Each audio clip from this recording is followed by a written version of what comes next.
Om Swastiastu, apa kabar Anda hari ini? Semoga selalu dalam keadaan sehat.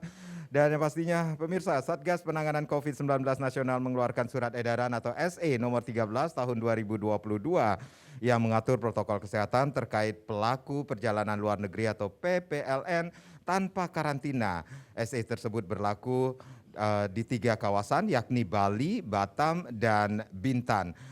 Ya, mungkin kebetulan saja 3 daerah tersebut berawalan huruf B tentunya. Nah, apakah ini menunjukkan akan bangkitnya pariwisata Bali? Saya Made Sukadenekarang hadir dalam dialog Merah Putih dari Warung Bali Coffee 63 tentunya. Sudah hadir beberapa narasumber yang akan kita ajak berbincang-bincang mengenai topik kita pada hari ini. Langsung saja saya sapa.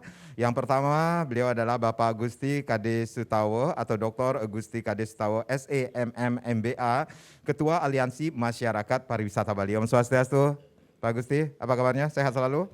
Sehat ya? Nggih, baik, terima kasih sudah hadir. Dan yang pastinya yang kedua juga sudah hadir Profesor Ida Bagus Raka Suwardana, seorang akademisi, Guru Besar Undiknas University. Om Swastiastu, Prof. Sehat selalu, Prof. Oke, baik, terima kasih. Dan yang pastinya siapa yang nggak kenal nih si merah? Oh, aduh Pak, cerah sekali. Pak Kun, apa kabarnya? Ada Bapak Dr. Penudiada Kun, MMAP. Beliau adalah praktisi pariwisata sekaligus konsul kehormatan Malaysia di Bali. Om Swastiastu. Sekali lagi Pak Kun. Apa kabarnya Pak Kun? Sehat ya? Iya, oke. Biasanya kita ketemunya lewat suara aja. Sekarang udah bertemu bertatap langsung sama Pak Kun ini ya. Baik. Dan yang pastinya sekali lagi pemirsa, Bali tanpa karantina dan kebangkitan pariwisata menjadi topik kita pada hari ini. Kalau kita berbicara, mungkin Pak Kun yang paling setuju nantinya ya dengan kebijakan yang diambil pemerintah ini. Oke, saya ke Bapak Gusti dulu, Pak Gusti Kadis Tawo selaku Ketua Aliansi Masyarakat Pariwisata Bali. Saya pernah membaca sebuah artikel bahwa Bapak mengatakan bahwa pemerintah harus segera melakukan pemetaan pariwisata Bali. Nah, saya pernah membaca itu. Dan itu sebenarnya tujuannya apa ya, Pak? Ya, sebetulnya kita ke topik dulu ya. Iya, betul. Ya, mengenai SE karantina ya. Ada 2 SE sebetulnya, SE 11, SE 13 mengenai PPLN dalam negeri juga sekarang kan lewat laut, udara kan tanpa PCR ya. Itu bagus. Nah, kalau yang luar negeri ini sekarang Bali memang sudah bebas karantina. Surat dari Satgas itu kan per tanggal 8 kemarin, jadi komponen pariwisata menyambut baiklah apa adanya SE ini karena memang sudah 2 tahun lebih, hampir 3 tahun kita menderita ya. Jadi Bapak setuju COVID. sekali dengan SE Sangat ini? setuju, kita mendukung. Terima Baik. kasih kepada pemerintah provinsi maupun pemerintah pusat yang sudah mengabulkan itu, dan pemberlakuan visa on arrival karena itu memudahkan wisatawan untuk datang ke Bali. Tidak ribet urusan visa karena selama ini itu yang dikeluhkan. Mengenai karantina juga kita menjadi lebih kompetitif gitu karena negara lain juga melakukan itu seperti Phuket, Malaysia dan lain sebagainya. Bahkan untuk kemarin saya baca Hawaii itu tanpa booster bahkan ya.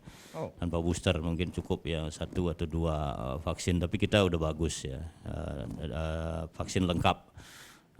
Atau booster atau itu ya, karena di luar negeri tidak semua pakai booster, ada juga yang 1, 2 ya cukup, itu sudah dianggap vaksin lengkap. Dari komponen pariwisata Bali sangat apresiasi karena inilah awal kebangkitan kita. Begitu kita mulai akan diinfokan akan bebas karantina, itu kan sudah ada 11 penerbangan yang daftar mau ke Bali dan sebagian sudah datang ya, seperti Garuda dari Narita, Garuda dari Sydney ya, Singapore Air ya, dan lain sebagainya.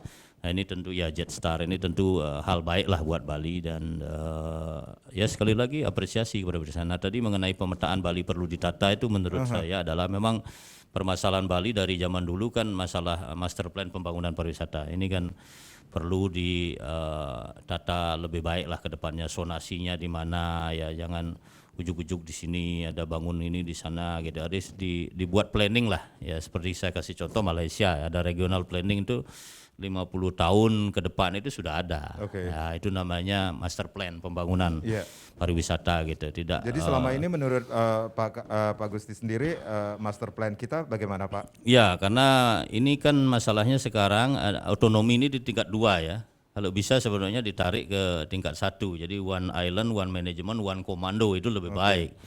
Sehingga ya untuk pariwisata ya kita bicara, sehingga akomodasi-akomodasi itu bisa diadakan riset dulu, carrying capacity sudah cukup belum hotel, karena menurut saya sekarang ini kita udah kelebihan akomodasi. Baik. Hotel itu sudah oversupply ya. Dari sebelum Covid kita sudah berbicara. Nah, ini mungkin perlu dikendalikan nanti dengan moratorium dan pembangunan tidak hanya numplek di Bali Selatan, perlu dibawa ke Bali Utara, Timur, Barat dan lain sebagainya.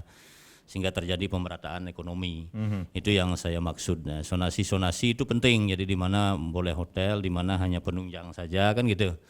Tapi kita apresiasi lah pemerintah Provinsi Bali sudah melakukan banyak sekali pembangunan ke depan seperti tol ya.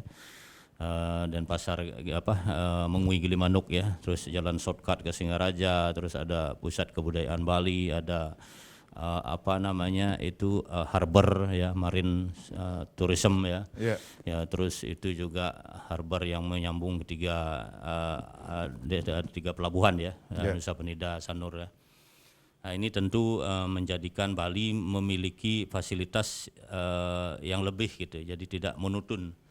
Sehingga turis datang ke Bali kemudian hari ya bisa melihat harbor, bisa melihat pusat kebudayaan Bali, mau ke Jemberana lebih cepat, mau ke Singaraja lebih cepat dan lain sebagainya.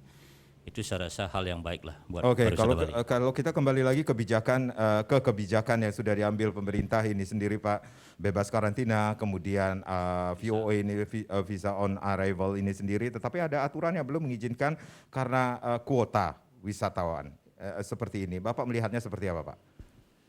Ya, sebetulnya kan walaupun dibuka pun sekarang lebar-lebar kan tentu tidak turis ini akan datang langsung brek gitu kan, tidak mungkin ya, karena satu ya masih pandemi ini belum berakhir ya, ada negara juga yang belum membuka seperti China kan memang belum ada di list, dan India juga mungkin di kemudian hari juga ada list gitu, karena China itu termasuk penyumbang turis nomor 2 setelah Australia. Tapi kita patut syukuri lah pasar-pasar utama seperti Australia itu sudah mulai datang lah. Baik, ya intinya Bapak melihat langkah yang ditempuh pemerintah, khususnya pemerintah daerah Bali dengan kebijakan ini sendiri sangat mendukung sudah sekali. sangat bagus, mendukung recovery pariwisata lebih cepat. Baik. Bapak-bapak kita rehat sejenak, nanti kita akan lanjutkan lagi bagaimana Bali tanpa karantina dan kebangkitan pariwisata. Pemirsa jangan kemana-mana, Dialog Merah Putih akan kembali, tapi tentunya setelah yang berikut ini. Baik, terima kasih Anda yang baru saja bergabung bersama kami di dalam Dialog Merah Putih. Bali tanpa karantina dan kebangkitan pariwisata masih menjadi topik kita. Kalau tadi Pak Gusti Kade Setawa selaku Ketua Aliansi Masyarakat Pariwisata Bali sangat mengapresiasi dengan kebijakan apa yang sudah dilakukan oleh pemerintah, tentunya bebas karantina, kemudian ada aturan VOA itu sendiri. Saya izin dulu, saya ke Pak Kun ini sendiri. Pak Kun selaku praktisi, kita mengetahui Pak Kun adalah praktisi pariwisata, kemudian konsul kehormatan Malaysia di Bali. Mungkin juga sependapat dengan Pak Gusti Kade mungkin sendiri Pak Kun, orang yang pertama setuju juga dengan kebijakan seperti ini Pak? Jadi saya sangat setuju sekali Pak. Yeah. Itu yang kita tunggu-tunggu. Saya akan bikin Zoom meeting mulai bulan Agustus Pak. Bagaimana open border Pak. Nah ini kebetulan VOA sudah ada. Ya, sudah masuk zero karantina. Yeah. Itu yang kita tunggu-tunggu Pak. Baik. Karena apa? Karena Bali ini ya jangan dibalik-balik. Kalau pariwisata recovery, semua ikut. Pertanian, perkebunan, peternakan, ekspor. Sekarang ini tertolong dengan Singapura Airlines yang tiap hari terbang, Pak. Kita bisa ekspor langsung ke Singapura dan negara lain-lain, Pak. Baik. Nah nanti pelan-pelan kalau yang manusianya itu kan baru dicoba. Tidak langsung jutaan orang datang, tapi ini udah sangat bagus sekali, Pak. Yang kita tunggu memang begitu, karena negara lain juga ngikuti sekarang. Australia udah dibuka, sebentar lagi Malaysia 1 April dibuka. Thailand sudah, ini sangat setuju. Jadi ini mudah-mudahan masyarakat Bali udah gembira dengan ini Pak. Memang step by step. Jadi VOA memang harus bayar Pak. Kalau kita ngomongin premium turis atau quality turis, jangan gratis. Memang kalau kita compare waktu visa bebas itu dari tahun 2018-19, booming Pak. Kita melihat ke belakang dulu. Itu booming, sampai 30.000 kedatangan wisatawan asing. Baik. Tahun 2015 sampai 19. Ya, sebelumnya 2010 sampai 14 itu masih pakai VOA $25. Ya, masih ngadat-ngadat sedikit, Pak. Memang kalau kita bilang mau premium turis, ya inilah 500.000 kan enggak apa-apa. Negara juga didapatkan. Katakan nanti 1 juta turis, 2 juta turis, kalikan aja 500.000. Itu untuk negara. Saya rasa not so bad gitulah. Memang kalau mau banyak, ya otomatis kita kualitas yang datang itu berkurang kan. Jadi orang kan terbang luar negeri itu kan, hari ini saya punya ide ke Bali. Katakanlah seorang Malaysia, orang Singapura, ya tinggal beli tiket. Besok bebas visa datang, gampang. Nah, VOA juga gitu kan, tinggal bayar dikit aja, besok bisa langsung ke Bali. Tapi kemarin yang sudah ini, yang ada visa bisnis yang sampai 5 juta, 4 juta, 3 juta, nyarinya susah, harus ada sponsor, Asita harus disponsori, ya itu kurang produktif. Sekarang ini udah bersyukur kepada Bapak Gubernur Bali dan semua departemennya, termasuk negara Indonesia, pusat kan, menteri-menteri kan banyak di situ libat. Itu kita bersyukur bahwa Bali telah dibuka. Cuman kita harus hati-hati. Dengan Omikron ini, ya ini tetap kita harus jaga jarak, ya pakai masker, jangan terlena kita. Jangan-jangan nanti datang itu langsung ada booming lagi, naikkan corona kan itu. Ini penting dan ini masalah bebas karantin itu sangat ditunggu-tunggu oleh wisatawan asing dari luar negeri. Kenapa? Rata-rata turis itu datang ke Bali kan 4 hari, 5 hari, seminggu. Dulu awal itu kan karantina 2 minggu, turun 10 hari, turun 7 hari, turun 5 hari, turun 3 hari, sekarang 0. Nah, kalau perlu hotel pun turis boleh milih. Nggak usah dipilihkan hotel karantinanya hanya hotel ini, biar kita fairness. Yang penting itu ESHC, sertifikat dari itu sudah dilaksanakan oleh pemilik hotel, itu penting sekali. Karena Bali ini memang soko gurunya ekonomi, 60% PAD-nya itu dari pariwisata. Jadi kalau mau dirubah ya pelan-pelan bolehlah. Tapi ini namanya jasa itu udah lebih tinggi daripada yang pertanian atau apa. Singapura itu nggak punya apa-apa, tapi ekspornya juga bagus. Kelapa sawit, dia nggak punya kebun kelapa sawit, bisa ekspor kelapa sawit. Batu bara dia nggak punya lahan, bisa ekspor batu bara. Kan begitu, kita Bali ke sana. Yang perlu perbaiki nanti tadi SDM, supaya Bali itu SDM-nya unggul begitulah. Ini penting yang akan datang, kira-kira begitu. SDM-nya yang kita harus perhatikan juga. Ke sana. Dalam situasi saat ini pangsa turis seperti apa yang kita harapkan nantinya? Ya kan sudah kita sepakat dan ya sepakat yang premium. Yang premium. Kalau pemerintah ngomongin quality turis.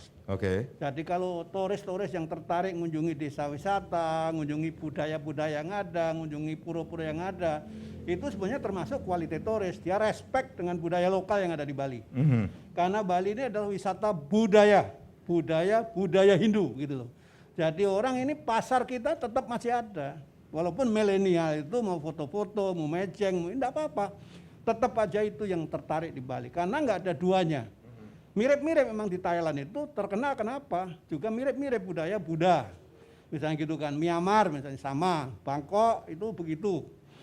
Turisnya kunjungannya sampai puluhan juta kotanya saja. Karena budayanya memang menarik. Bali ini yang paling menarik untuk di Indonesia. Jakarta nggak ada turis mau datang. Sebetulnya kalau suruh langsung aja penerbangan itu, orang milih langsung ke Bali, nggak usah lewat Jakarta, nggak usah lewat Batam. Kecuali memang mereka itu mau ke Batam, atau kecuali mereka itu mau ke Jakarta. Jadi penerbangan langsung dari Bali ke luar negeri itu sangat penting, terutama memang turis yang mau liburan di Bali. Ini penting sekali untuk Bali. Karena ini ya, Bali ini lebih terkenal daripada Indonesia kalau di dunia luar negeri. Ini memang maaf ya, gitu-gitu. Jadi ini memang perlu kita jaga. Nah, yang akan datang kita perbaiki yang kurang apa. Misalnya jalan macet, parkir kurang, kebersihan di objek-objek wisata. Misalnya WC-WC di objek wisata, apakah sudah ada yang baik. Pantai-pantai misalnya udah bersih atau tidak. Pantai yang abrasi kita perbaiki supaya nggak abrasi. Kan begitu. Ini kan ada rencana Pantai Nusa Dua, Pantai Kuta mau direnovated dengan biaya 260 miliar. Jadi mau dibikin bersih dan bagus untuk menyambut premium turis yang akan datang itu. Jadi selain SDM juga sarana prasarana juga sudah sedang dipersiapkan. Iya, betul. Karena dulu tahun 2019 itu macet total. Bapak mau ke Peti Tengah dari airport mungkin 1 jam 2 jam. Sekarang kan normal 10 menit. Nah ini perlu diperbaiki. Makanya dengan yang akan datang kan sudah ada bis yang keliling itu. Itu kan akan mengurangi kemacetan sebenarnya. Kan isinya lumayan 30 orang, 20 orang. Kalau itu udah rutin tiap 5 menit, orang akan naik bis umum dan pakai AC murah meriah kan begitu, nggak usah pakai mobil pribadi, contoh begitu gitu, kira-kira begitu. Saya kembali dulu ke Pak Gusti Kade. Pak Gusti, value atau nilai apa yang bisa diambil dari kebijakan dari pemerintah ini sendiri? Ya, kebijakan ini kan memang kebijakan yang ditunggu-tunggu oleh industri maupun wisatawan. Karena kalau ribet aturannya kan males tamunya datang kan gitu ya. Demikian juga kan kasihan juga masyarakat kita 2 tahun. Mungkin melirik tetangga kita. Ya, jadi yang kita lebih default, kompetitif seperti itu. kalau dibandingkan dengan destinasi pariwisata yang lain seperti Thailand, Malaysia, Hawaii gitulah. Jadi kita cukup kompetitif karena memang Bali kan masih menjadi the best tourist destination. Ditambah lagi dengan aturannya yang sudah sangat terbuka seperti bebas karantina dan bebas VOA. Ya. Saya rasa ya sangat luar biasa ini. Ya, dan VOA diberlakukan maksud saya. Ya, sangat luar biasa. Jadi apresiasi lah kepada pemerintah daerah maupun pemerintah pusat ya. Ya. Terima Baik, kasih. Yuk. saya ke Prof. Prof, ini kebijakan yang ditunggu-tunggu juga oleh masyarakat khususnya dunia pariwisata ini sendiri. Pembukaan Bali untuk pariwisata internasional. Prof melihat apakah akan membantu pemulihan ekonomi Bali nantinya ke depan? Sangat jelas, karena pariwisata merupakan dominasi dari perekonomian Bali, 68,28%. Artinya apa? PDRB Bali sangat tergantung dari industri pariwisata. Pariwisata tergantung dari mobilitas orang. Nah, selama pandemi mobilitas itu yang terhambat dan tidak boleh dilarang kemana-mana. Sehingga itu yang menjadi kenapa Bali ini minus, kita harus maklum. Tidak bisa kita salahkan pemerintah, tidak bisa salahkan masyarakat dan lain sebagainya, ya apalagi pelaku. Mereka terkena dampaknya pada saat itu. Nah, ketika kebijakan ini diambil sangat mengembirakan. Geliat, saya berbagai komentar, saya geliat ekonomi pasti akan terjadi. Nah tadi Pak Kun mengatakan kita juga jangan terlena. Karena bagaimanapun juga pasti ancaman COVID ini masih ada, meskipun tidak berat seperti dulu, tapi paling tidak kita harus tetap menjaga. Mobilitas itu sangat penting bagi industri pariwisata, termasuk juga isu-isu yang lain tentunya. Kan sekarang ini misalkan ada di Eropa tentang perang itu, mungkin imbasnya positif juga bagi kita, Asia Tenggara khususnya termasuk Indonesia karena terlalu jauh.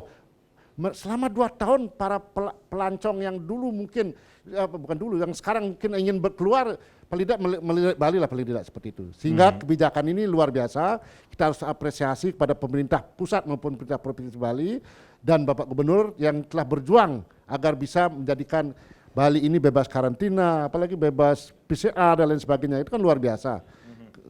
Oke, bisa dikatakan ini juga tidak terlepas dari upaya Gubernur Bali Bapak Wayan Koster yang sudah berjuang seperti itu untuk memulihkan pariwisata Bali lebih cepat seperti itu dengan kebijakan ini. Ya benar, karena bagaimanapun juga Bali selama 2 tahun ini luar biasa.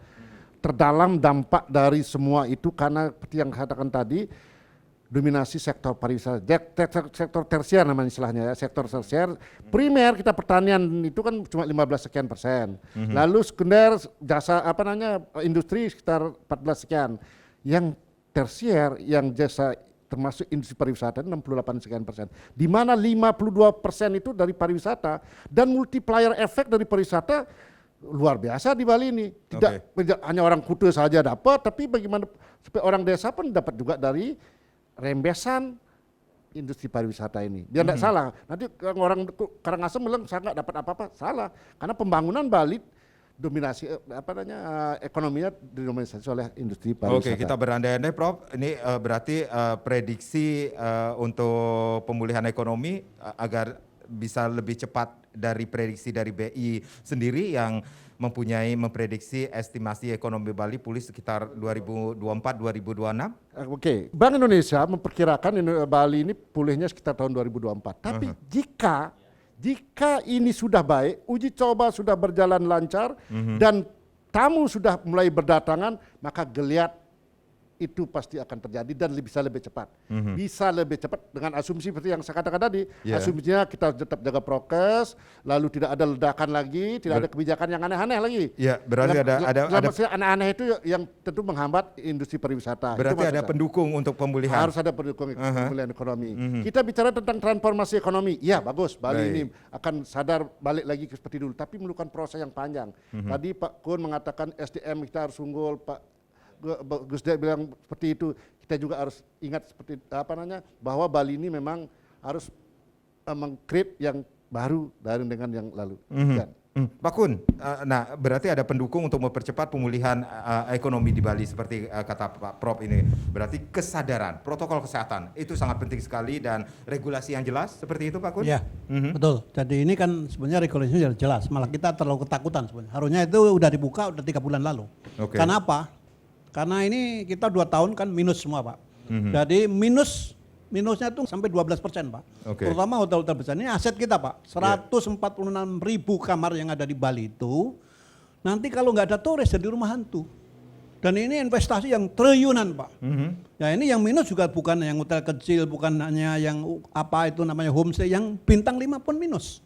Makanya ini dibuka, ini karena ini sudah terlanjur 30 tahun terakhir ini, kita sangat happy dan terlena di pariwisata itu memang make money lah.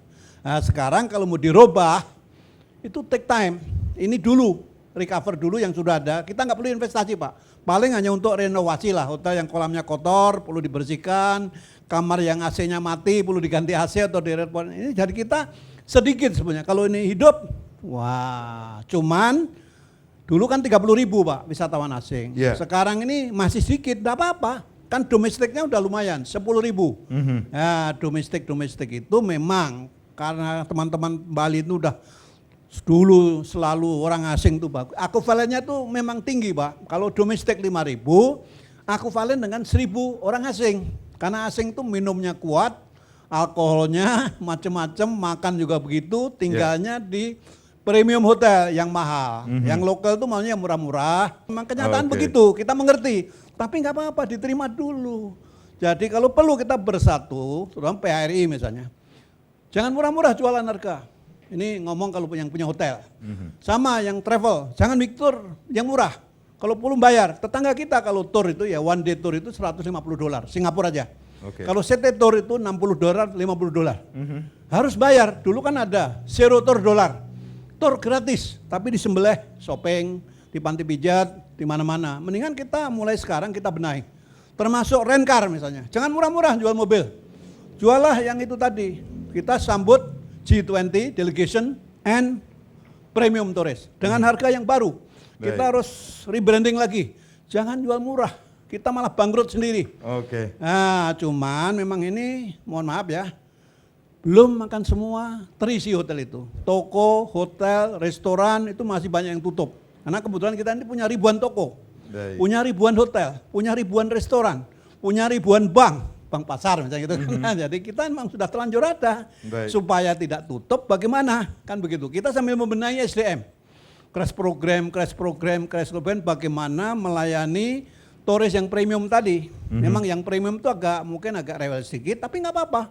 Demi quality service. Kalau menurut saya gitu. Terima kasih. Tidak seperti membalikan telapak tangan langsung blok simsalabim sudah tidak, seperti itu. Tidak. Harus ada Iya betul. Karena sekarang ini lagi turun servis itu Pak. Karena kan banyak tenaga itu nggak full Pak. Iya. Karena hotelnya hanya dibuka satu wing, katakan dulu pegawainya 500, sekarang tinggal 100. Iya. Banyak hotel itu nggak dibuka semua. Karena kalau dibuka semua tambah rugi. Listrik, macam-macam, air, kebun itu begitu. Sekarang mulai dihidupin dengan kedatangan ini kan. Mulai tenaga dipanggil lagi masuk kerja. Sama yang kawan-kawan Bali yang 30.000 itu yang kerja di kapal pesiar. Sekarang udah mulai ada yang dipanggil. Dulu kan mereka itu udah ngirim uang $1.000, $500 dari dia kerja itu ke kampung masing-masing. Sementara ini kan ada di kampung. Tapi sementara udah dipanggil lagi. Ini kan memang menggiurkan Pak. Dulu itu kursus 3 bulan. Langsung kerja spa di Turki, di Maldives. Nah ini contoh-contoh yang kecil aja. Orang-orang hotel juga gitu. Crash program setahun. Bisa ke kapal pesiar, gaji yang gede-gede, termasuk yang ke luar negeri kan. Nah sekarang ini mudah-mudahan ini mulai kembali, bisa kembali ke kapal pesiar lagi bekerja, teman-teman yang dari Bali tadi, hotel juga begitu, mendatangkan devisa. Baik. Kan begitu Pak, kita ini udah lebih premium dibandingkan. Baik. Karena kalau tetangga misalnya Lombok itu TKI yang dikirim itu kebanyakan pembantu, baby sister, untuk kerja di pertanian, ini kerja di hotelier. Baik. Bapak-bapak kita rehat sejenak, nanti kita akan lanjutkan lagi. Pemirsa jangan kemana-mana, Dialog Merah Putih akan kembali saat lagi. Baik, terima kasih Anda masih bersama kami di Dialog Merah Putih, Bali tanpa karantina dan kebangkitan pariwisata. Saya ke Pak Gus Kade dulu. Pak Gus, kalau tadi kita mendengarkan apa yang sudah dipaparkan oleh Pak Kun ini sendiri berarti ada pendukungnya. Pak Gus, indikator untuk seperti Prof juga mengatakan ini pemulihan, percepatan pemulihan ekonomi di Bali juga sudah terlihat walaupun tidak secepat kilat seperti itu. Ini apakah ada indikatornya, penerbangankah yang sudah mulai agak ramai, mungkin nanti akan ada slot-slot penerbangan dari luar negeri juga yang sudah menunggu agar bisa langsung menuju ke Bali? Ya, indikatornya tentu ada 11 pesawat yang sudah komit datang ke Bali ya. Tadi saya sudah sebutkan itu ada Garuda, SQ, Tiger, Jet Asia, KLM, Air Asia, Batik Air, Jetstar, Turkish Air, Qantas, Virginia, Australia. Sebagian sudah datang dan yang menggembirakan pasar Australia kan yang dari Sydney udah terbang. Nah, kemarin waktu press conference di airport di rute Garuda mengatakan yang dari Perth pun segera terbang. Nah sekarang yang penumpangnya banyak ini kan Singapore Air ini selalu di atas 100-an lah dia. Nah ini saya rasa bagus. Bayangkan aja kalau itu kan terbang tiap hari Singapore Air. Kalau yang Narita kan seminggu sekali. Australia ini masih seminggu sekali. Nah nanti kalau mereka sudah terbang lebih banyak volumenya tentu akan lebih banyak lagi turis yang datang. Nah itu yang kita harapkan dan mari kita doakan bersama. Dan buat kawan-kawan mungkin perlu saya sampaikan bahwa dengan aturan karantina, bebas karantina ini kan itu ada 1.384 hotel yang sudah CHSE. Jadi boleh di situ nginep.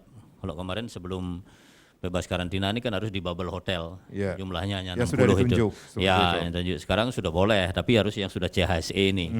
Yang belum CHSE ya silahkan daftar kan gitu, supaya diadakan sertifikasi nanti sehingga semua dapat. Nah, menyambung Pak Kun, Bali ini ke depan menuju quality and sustainable tourism ya, pariwisata yang berkualitas dan berkelanjutan.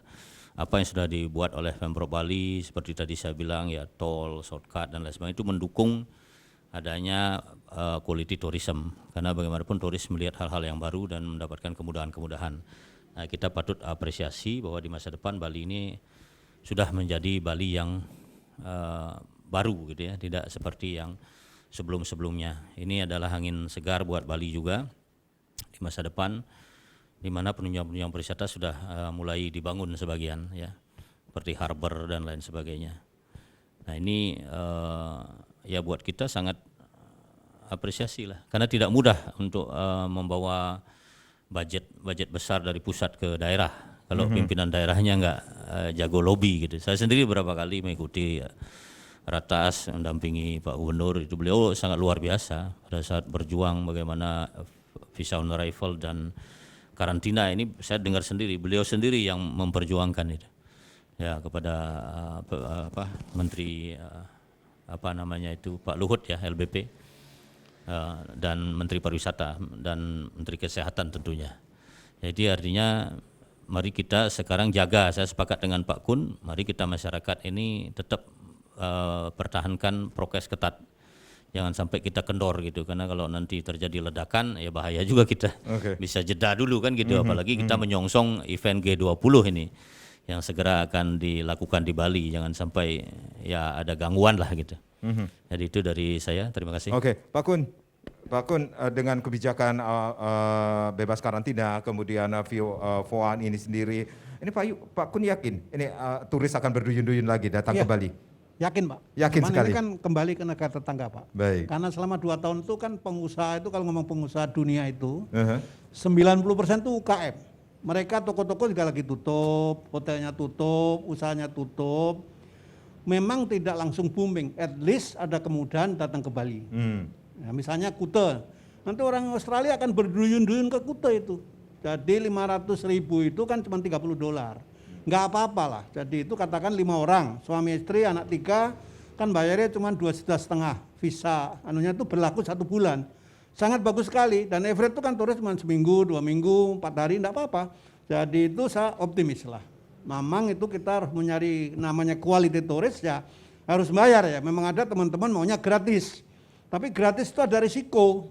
Memang kita nggak punya data. Kalau gratis itu yang miskin turis berapa nggak tahu kita lah. Tapi jangan sampai malah orang itu malah kerja di sini, kerja di spa, kerja di mana, atau malah ngerampok bank, ngerampok ATM, kan banyak kerjaan kemarin tuh. Tapi ini yang ngerampok bank itu bukan turis miskin sebenarnya. Turis sudah orang pintar sebenarnya. Tapi saya yakin itu kita dengan ini contoh ya akan maju Pak. Karena apa? Nanti penerbangan akan datang yang lain Pak. Karena kalau nanti itu Connectivity ke luar negeri, misalnya Singapore Airlines itu kan terbangnya kan seluruh dunia Pak, ke LA, ke Afrika Selatan, ke Argentina, ke Eropa, kemana-mana. Dia bawa turis ke Bali tiap hari. Nanti kalau udah normal bisa 4 kali Pak per hari dulu Pak. Ini baru Singapura aja. Dulu Malaysia itu ada 13 flight Pak, every day. AirAsia ini dan itu, jadi bawa turis juga banyak. Sekarang akan dibuka, itu otomatis karena Bali ini ya mohon maaf ya, very nice, pantainya bersih, budayanya ramah-ramah orangnya. Nah itu, nggak ada anunya Pak di dunia. Beda kita, walaupun ada Bali baru.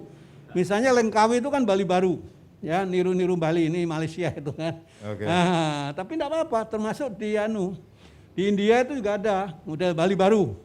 Terus di sebelahnya itu negara kecil, terus di selatan India juga punya Bali baru. Itu kan ya, karena brandnya itu udah ngetop. Maka di Indonesia pun ada 5 Bali baru, ada 10 Bali baru, karena brandingnya itu udah ngetop di Bali. Makanya harus kita jaga ini, kita lah duluin dulu untuk pariwisata. Nanti kota lain ngikuti, Jakarta, Batam, atau Manado. Karena Manado juga ada peluang Pak, makanya sudah ada penerbangan dan pasar Manado, Taiwan. Nanti akan banyak turis, itu kan yang dikembangkan kan Likupang, yaitu beachnya, pantainya juga bagus. Nah, misalnya sekarang di tetangga NTB ada nih motorbike ya, nggak apa-apa, dia anunya masing-masing lah gitu. Bali budaya, wisata budaya. Nah, ada juga spot turismenya, mau main golf ada, mau diving ada, mau surfing ada, mau rafting ada. Apalagi kalau nanti ada mau main bola di Bali silakan kan gitu, kira-kira begitu. Ini bisa menahan dana dan sekarang banyak desa wisata yang menarik di Bali. Ada juga taman safari kan udah lama itu juga mendatangkan turis yang banyak. Ada waterboom di Kuta misalnya gitu, itu menarik turis untuk tinggal lama karena banyak aktivitas. Itu kira-kira Pak. Sosialisasi apa yang sudah dilakukan khususnya pemerintah ini sendiri Pak Kun ke beberapa negara seperti itu terhadap kebijakan ini sendiri? Kalau sosialisasi udah lumayan Pak, ini Sudah. kan baru 23 negara yang ke Papua kan. Tapi enggak apa-apa, dipilih dulu, nanti kan tambah. Kita lihat dulu negara kaya dulu, ini kan negara yang mampu lah. Baik. Jadi kalau milihnya kualitas turis dari pemerintah kan begitu, kalau saya bilang premium. Kalau pariwisata tuh istilahnya premium turis. Ya gitu loh. Dia naik full airline yang full service, misalnya naik Singapura itu kan full service airline Pak, harga mahal Pak. Garuda juga harga mahal Pak. Nanti kalau ada yang namanya low cost carrier, kayak Lion Air, Jetstar, itu dari Melbourne ke Bali cuma $99 Pak. Itu pesawat yang murah meriah.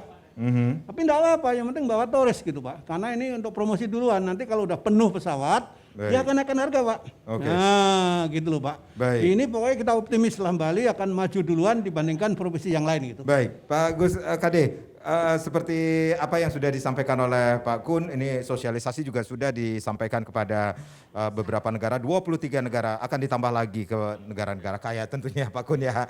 Nah tentunya syarat-syarat atau ketentuan yang harus dipenuhi oleh wisatawan mancanegara yang datang ke Bali terhadap kebijakan atau SE ini sendiri harusnya juga sudah diketahui dong dari pariwisata. Insan-insan pariwisata ini sendiri begitu mereka tiba di bandara sampai ke hotelnya seperti itu. Seperti apa nantinya? Ya, semua SE itu kan sudah disampaikan ke seluruh stakeholder pariwisata, ya, terutama yang mengendal tamu-tamu itu kan lebih banyak kayak asosiasi travel agent. Itu mereka sudah juga kirim pesan ke partnernya di luar negeri. Para konsulat itu kan sudah tahu dia, udah kirim ke luar negeri sehingga mereka tidak kagok. Cuman kemarin mungkin ada perubahan sedikit itu karena tanggal 7, tanggal 8 ternyata itu mulainya di surat itu kan ada yang sudah booking itu mungkin ngerasa loh ini kok free karantina nih saya ini dong bookingnya mestinya kena nih bisa diskon dong semalam ya gitu-gitu adalah 1-2 itu. Tapi tidak terlalu menjadikan masalah karena pada dasarnya kan apapun kalau kebijakan baru kan pasti ada ekses sedikit lah, ada perlu penyesuaian lah gitu. Tapi secara umum kan apa yang sudah diberikan oleh pemerintah sudah luar biasa dan kita perlu penyempurnaan ke depan seperti beberapa rekan-rekan meminta kan supaya di kemudian hari diprioritaskan Cina, India gitu, ada juga Belgia karena China itu kan pasar nomor 2 setelah Australia yang terbesar sebelum Covid. Ya tentu nanti pemerintah pasti akan mereview itu dan dengan 23 negara ini juga sudah luar biasa kalau ini mereka betul-betul maksimal mengirimkan turisnya ke sini atau turisnya ingin ke sini dan mereka difasilitasi dengan VOA dan non karantina, saya rasa akan cepat sekali Bali recovery baik pariwisatanya maupun ekonominya. Saya sepaham dengan Pak Prof bahwa kalau BI mengatakan 2024 ekonomi akan mulai bangkit, ya ini kalau turis sudah mulai kencang nih saya rasa 2023 mungkin akhir sudah mulailah ekonomi ada perbaikan. Jadi ibaratnya begitu keluar dari pintu bandara, PPLN dan Wisman menjadi tanggung jawab sektor pariwisata. Iya, sektor pariwisata karena termasuk waktu di Bali pun itu kan waktu PCR kan di hari ketiga. Itu pun ya pariwisata, hotelnya nanti yang berkomunikasi dengan pihak yang menyiapkan PCR. Termasuk jemputannya itu sudah siap. Iya, termasuk penjemputan semua sudah ada koordinasi dengan Satgas ya. Kemudian pariwisata dengan jemputan semua. Karena itu pun kan mereka mau datang harus ada dulu bookingan yang jelas gitu loh supaya jangan di sini nanti terlantar kan gitu. Ya makanya dibuatlah itu 3 hari 4 malam harus ada booking. Karena banyak juga turis-turis kan terlantar itu dia datang di sini enggak jelas nanti. Kata Pak Kun tadi malah cari kerja di sini kan gitu kan enggak jelas itu. Itu harus bawa duit lah ke sini. Ya banyak iya itu. Ya, saya rasa kita perlu bersyukur karena kemarin itu kan juga dari TripAdvisor kalau nggak salah Bali kan masih dijadikan the best tourist destination untuk Asia itu kemarin ya. Saya rasa untuk dunia pun kita tahun lalu sudah, saya rasa tahun ini ya masih tetap terbaik lah. Artinya kalau sudah terbaik kan pasti orang mau lancong ini yang dipikir pertama ya Bali lah. Ya yang lain geser dulu kan gitu. Jadi berarti ini Pak Gus Kade 11 negara yang sudah 11 airline yang mau datang. Airline ini sendiri. Beberapa negara apakah sudah ada yang mengajukan penerbangan langsung ke Bali, Pak? Ya ini kan yang ke Bali ini yang 11 yang sudah confirm kemarin. Nanti akan ada tambahan yang dari Perth Bali Garuda. Untuk di Garuda ada tambahannya nanti segera. Tadi Pak Kun juga bilang tadi ada Malaysian Air ya. Ya Malaysian Air dan yang lain-lain. Nanti Bapak bisa cek lagi dengan otoritas bandara lah. Berapa sudah pesawat yang daftar mau ke Bali. Ya ini responnya positif lah. Karena orang di dunia stres mau apa ya paling lancong lah solusinya. Mau lancong di mana terbaik ya hasil survei Bali. Ya ini bersyukurilah, perlu optimis kita bahwa segeralah ini berlalu. Ya mudah-mudahan ada kebijakan mungkin tahun depan buka masker kalau sudah ini kan. Karena saya juga kalau terlalu lama-lama pakai masker terganggu juga nafasnya kan. Udah umur, terima kasih banyak. Nah, Prof, ini berarti sudah ada tanda-tanda pemulihan pariwisata sudah ada. Berarti Prof melihat Prof di Bali. Kan ini pasti sudah merupakan tanda bagaimana industri pariwisata akan bangkit. Dilihat itu sudah terlihat jelas karena seperti yang saya katakan tadi, industri pariwisata sangat tergantung dari mobilitas. Yang lalu itu mobilitas yang nggak boleh kan jelas tidak jalan industri itu. Sementara kita Bali ini sangat tergantung dari industri pariwisata. Mau tidak mau ngakui atau tidak ngakui, pertumbuhan ekonomi Bali di atas rata-rata nasional karena industri pariwisata. Karena secara langsung maupun tidak langsung masyarakat Bali memperoleh manfaat dari industri pariwisata. Gitu. Karena pemerintah Provinsi Bali dapat dari pajak kendaraan bermotor. Kenapa dia pajak kendaraan bermotor? Karena orang punya. Karena dia bekerja di industri pariwisata. Lalu dia makan, tamu datang makan inap di hotel dan di restoran, bayar pajak masuk ke Pemkab dan Pemkot. Dampaknya pada siapa? Kan balik lagi kepada masyarakat. Badung misalkan dapat sekian 5,7 triliun PAD-nya dari dia gelontoran lagi ke masyarakat. Kan seperti itu namanya multiplier effect. Jadi semua orang yang ada di Bali ini langsung maupun tidak langsung memperoleh dari manfaat industri pariwisata. Dan sudah ada tanda-tanda ke arah sana. Iya, sudah ada tanda-tanda karena kebijakan-kebijakan yang sangat sudah diambil. Membantu pemulihan pariwisata dan tentu membantu pemulihan ekonomi Bali. Baik, kita rehat sejenak, pemirsa jangan kemana-mana. Kita akan kembali, tapi tentunya setelah yang berikut ini. Baik, Bali tanpa karantina dan kebangkitan pariwisata masih menjadi topik kita di Dialog Merah Putih hari ini. Masih bersama beberapa narasumber yang akan kita ajak berbincang-bincang.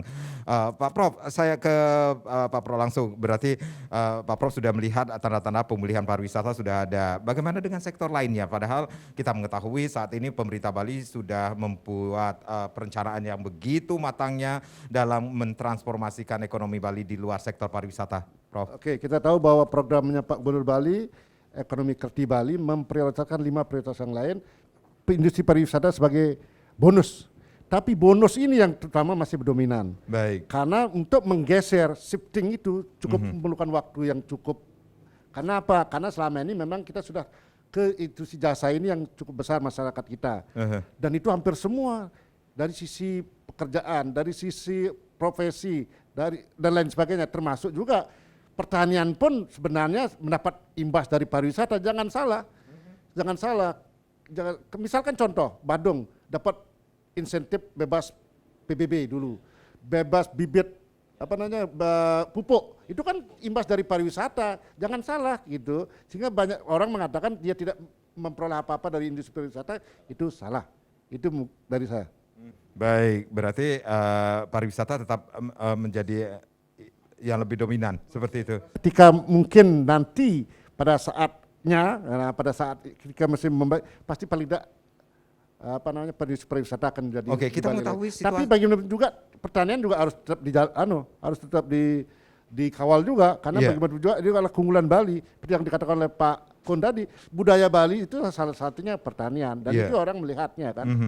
Baik, kita mengetahui situasi di Eropa saat ini juga tidak aman-aman saja, terjadi perang antara. Iya, itu salah satu asumsi ketika ini itu seperti apa? harus ada.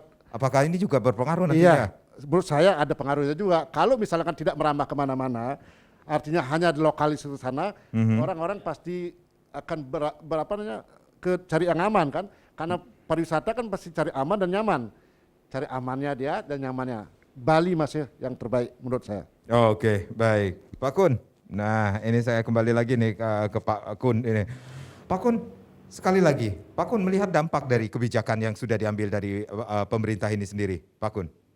Ya, dampaknya itu positif Pak. Kalau Positif? saya positif Pak. Memang yang kita tunggu-tunggu itu udah ini. Visa on arrival. Ya. Terus zero karantina. Baik. Itu udah memang itu fokus pariwisata di situ Pak. Terus nanti ekonomi yang lain ngikuti Pak.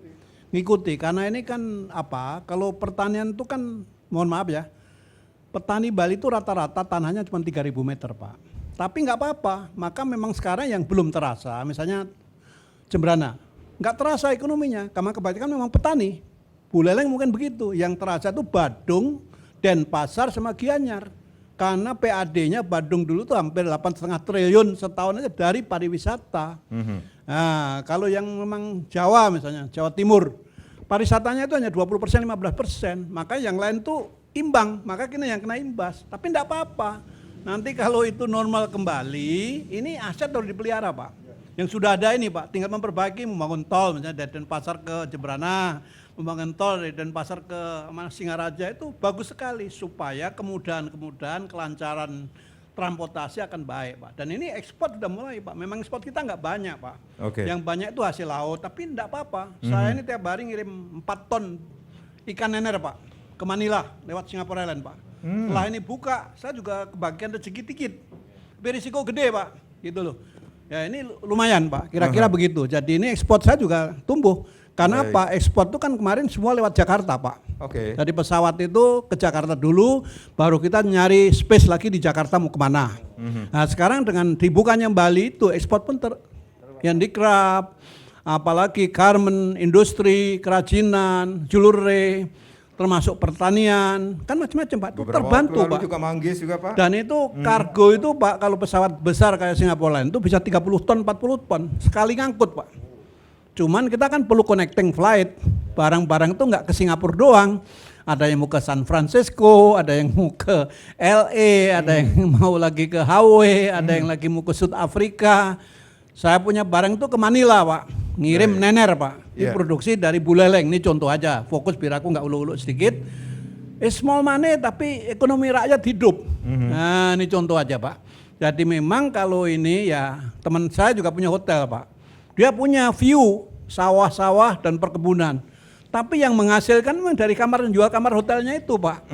Memang ini jangan dibalik dulu sementara. Jadi kalau kita punya hotel di kampung misalnya di Plaga, daerah terpencil, view-nya ya pemandangan itu. Nah, pemandangan itu supaya tetap jadi indah harus kita kuasai, kan begitu.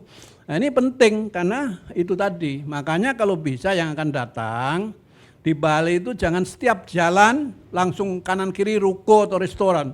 Perlu keindahan. Jadi biarin tidak semua boleh bangun di pinggir jalan supaya indah. Ya, tata ruangnya diperbaiki karena sekarang ini kalau mau ke Tegalalang dulu kan banyak jurang-jurang yang indah itu, sekarang udah ruko kanan kiri kan, not indah lagi. Sekarang mulai dari Denpasar ke Tanah Lot, kanan kiri udah ruko, toko, harusnya kan tetap sawah yang hijau itu. Biar itulah pariwisata budaya itu sebetulnya pertanian. Kalau nggak ada petani, budaya nggak ada lagi. Itu nenek moyang kita kan petani dan pelaut sebetulnya kan begitu kira-kira kalau ngomong masa lalu kan. Itu kan kira-kira itu kita pelihara. Nah, ini ada hubungannya dengan apa yang disampaikan oleh Pak Gus Kadik tadi ya, dan dengan pemetaan pariwisata Bali ini sendiri ya Pak Gus ya. Oke, Pak Gus selaku Ketua Aliansi Masyarakat Pariwisata Bali, ini apa yang sudah dipersiapkan Pak Gus menunggu bisa dikatakan ini pariwisata berjalan lancar nantinya ketika dengan kebijakan yang sudah diberlakukan nantinya. Pak Gus, silakan. Ya, kalau komponen pariwisata udah siap-siap dari 2 tahun lalu sebetulnya, karena kita sudah terbiasa ya. Kita pernah kena dulu namanya saya tahun 90 itu flu burung, terus ada perang perang Teluk ya, terus ada gunung meletus, ada apa lagi, sudah banyak isu lah. Tapi yang paling berat memang ini ya, bom Bali itu. Saya sendiri kan waktu itu jadi ketua recovery percepatan pariwisata Bali dari swasta ya. Itu yang paling berat ya ini gitu loh. Bom juga berat juga, tapi ini sebenarnya juga sangat berat sekali karena seluruh dunia. Kalau bom kan isolir di Bali aja, yang lain masih bisa support, setelah itu recover. Tapi ini recovernya panjang sekali. Ya, kita sudah menyiapkan banyak sekali seperti tadi saya bilang, hotel yang sudah disertifikasi sudah 1.384 ya. Itu tamu boleh masuk ke sini sekarang setelah karantina dibuka. Terus kami dengan rekan-rekan di pemerintah juga itu membuat standarisasi penyelenggaraan pariwisata Bali. Di situ diatur semua itu ya, bagaimana guide, bagaimana souvenir, bagaimana apa itu kita standarisasikan. Ada Perda Pergub itu kalau nggak salah ada 5 sampai 6 itu tentang pariwisata kita sudah buat, karena memang kita tidak boleh diam itu pada saat 2 tahun pandemi itu kita menyiapkan semua sehingga begitu nanti buka seperti sekarang ini kita udah lebih siap. Saya setuju dengan Pak Kun, kita menuju quality dan sustainable tourism. Kalau bisa ya kita turis ke depan itu jangan lagi lah cipi-cipi gitu ya. Ada turis yang cukup bisa spendingnya cukup besar lah yang datang ke Bali, ya ini juga baik buat masyarakat Bali nantinya. Nah sekarang kan perlu dukungan dari masyarakat saja, bagaimana kita tetap mendukung ini supaya jangan terjadi lonjakan lagi COVID ini. Jadi kita jaga prokes dengan ketat. Ya, kita selalu berpikir positif ya, kita melangkah positif bersama-sama, komunikatif ya, ini penting karena apapun yang kita lakukan itu mesti untuk kesejahteraan sebesar-besarnya kesejahteraan masyarakat Bali. Percayalah bahwa ekonomi Bali ini akan segera bangkit. Bayangkan kalau dulu tiap hari tidak ada pesawat yang terbang, kita sudah ada. Anggaplah sekarang Singapore Air tiap hari itu sudah di atas 100 penumpangnya tiap hari. Ya, yang paling cukup banyak plus pesawat lain. Kalau kali 10 hari aja udah berapa? Udah 1.000 turis kan, dan lain-lain. Ini saya rasa hal yang baik lah buat Bali, dan saya sangat meyakini gitu Bali akan recovery lebih cepat dengan adanya 2 kebijakan tadi itu, ya, bebas karantina dan pemberlakuan FOA. Demikian, terima kasih. Baik, pariwisata sudah merangkak naik, Prof. Hitung-hitungannya tahun 2022 sampai akhir ini sendiri seperti apa Pak, Prof? Saya kira untuk tahun 2022 ini pasti sudah positif, tidak lagi minus menurut saya. Karena bagaimanapun juga ini di awal tahun sudah mulai ada gerak atau geliat dari ekonomi ini. Mudah-mudahan tidak ada kejadian apa-apa lagi yang di luar prediksi. Misalkan memorikalnya meledak lagi, misalkan jangan sampai seperti itu. Oke, berarti kesadaran protokol kesehatan protokol juga harus penting sekali bagi seluruh komponen masyarakat Bali. Jangan abai, jangan lengah, jangan menganggap enteng. Itu saja. Karena kita hidup di dunia yang seperti sekarang ini, jadi harus sadar tentang kesehatan sangat penting. Oke, closing statement dari Pak Kun sendiri dengan bebas karantina dan kebangkitan pariwisata ini sendiri, Pak Kun. Jadi begini, harapan kami itu kan begini Pak, hunian hotel itu kalau yang harga masih bagus, 30% pun sudah bisa break even point Pak. Karena tahun 2019 hunian rata-rata di Bali itu 55% aja. Berarti ada yang 100%, enggak 100% tidak, 95% ada, tapi di Bali Utara, Bali Timur itu rendah Pak, hanya 30%. Termasuk yang di kota-kota, Dewi Sri area, Sunserot area, Denpasar area itu memang rendah. Yang bagus itu hunian itu kan di Nusa Dua Beachfront, Kuta Beachfront, Sanur Beachfront dan Ubud. itu hunian lumayan bagus Pak. Dan karena memang tempatnya bagus. Nah, kalau tahun ini kita bisa 30%, 40%, itu akan recovery Pak. Yang lain ngikuti Pak. Nanti restoran, pasar oleh-oleh, pertanian, perkebunan, dan ekspor memang tidak banyak. Tapi itu membuka lapangan kerja banyak sekali Pak. Itu aja sebetulnya begitu. Dan ini mulai kita bersyukur, mudah-mudahan nanti menambah. Nanti Malaysia itu akan dibuka April. Baik. Tapi nanti Malaysian Air itu akan terbang ke Bali kalau nggak salah tanggal 11, tapi mungkin mundur, saya nggak tahu ya, karena memang kebijakan dari kan memang nggak pasti sekarang ini. Tapi Jadi ini bersyukur. deal-dealnya Pak Kun ya selaku Ya, konsul itu Malaysia banyak di nanti Bali Pak. sendiri Itu kan ya. juga ada AirAsia, Malindo, ada Leon Air. Iya, Itu kan iya, kita dulu harapkan yang ya. bawa penumpang banyak ke Indonesia itu low cost carrier tadi Pak. Tamu-tamu dari Vietnam, dari Kamboja pun juga banyak ke sini. Termasuk dari Eropa. Kebetulan hubnya Malaysia itu lokasi bagus Pak.